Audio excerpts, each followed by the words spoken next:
Good evening and welcome to the Daily Voice, presented by VNN. Bringing you today's top 5 Canadian news stories on April 8, 2025. Let's get started. Overnight, the White House stunned the world by announcing a 104% tariff on Chinese imports, effective immediately. President Trump says he's still open to negotiation, but the message is clear. America is going all in on protectionism. Global markets staggered. Wall Street rebounded temporarily, with the Dow and S&P up sharply. But volatility remains the name of the game. In Canada, it's a double blow. Softwood lumber exports are now facing a 34.45% duty, up from 14.4%, threatening cross-border construction projects and home prices. In response, Canadian companies are pivoting toward Europe. At the Hanover Messe trade fair in Germany, over 250 Canadian firms sealed new partnerships, citing U.S. unpredictability as a motivator. Meanwhile, American tourism took a hit.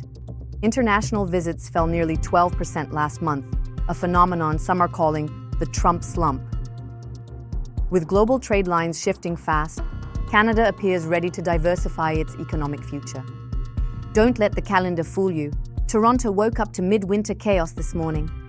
Flurries, icy roads, and biting winds snarled traffic across the GTA, triggering multiple collisions on the DVP and Gardiner. Temperatures hovered around 0 degrees. Talk about a crowded race. Pierre Poilievre isn't just up against Mark Carney or Jagmeet Singh on the national stage. In his own riding of Carleton, he's facing an eye-popping 81 challengers. That's not a typo. It's part of a protest campaign by the Longest Ballot Committee, who are using mass independent candidates to demand electoral reform and challenge the first-past-the-post system. Meanwhile, Carney is running in nearby Nepean, facing just 4 opponents in a more conventional race. All 3 major leaders are barnstorming Western Canada this week, unveiling platform promises on everything from climate to housing. But in Carleton, the protest isn't about promises. It's about the system itself. After a chaotic few days triggered by the U.S. China tariff showdown, global markets are showing signs of life. Canada's TSX surged over 130 points, and the Dow bounced back by more than 750. Investors are cautiously optimistic after Trump hinted at upcoming trade deals with nations like South Korea. Commodities had a mixed day. Oil rose slightly, natural gas dipped, but gold shot up over $46 to break $3,000 an ounce as investors sought safe haven. While some analysts say the worst is over, most agree. Markets are still on edge, and another tweet or tariff could flip the script in seconds. In a dramatic political comeback, former Prime Minister Stephen Harper made his first campaign appearance since 2015, backing Pierre Poilievre in front of 15,000 supporters in Nisku, Alberta.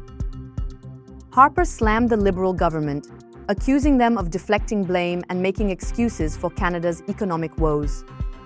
Harper praised Poilievre as the leader ready to axe the tax, build homes, and stand up to Washington.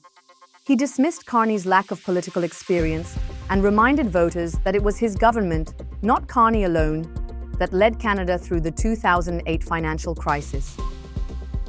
With less than 3 weeks to go, Harper's endorsement may give the Conservative campaign the boost it needs to lock in Western support. That's all for today's top stories. Thank you for joining us on The Daily Voice, presented by VNN. Stay informed, stay engaged, and we'll see you next time.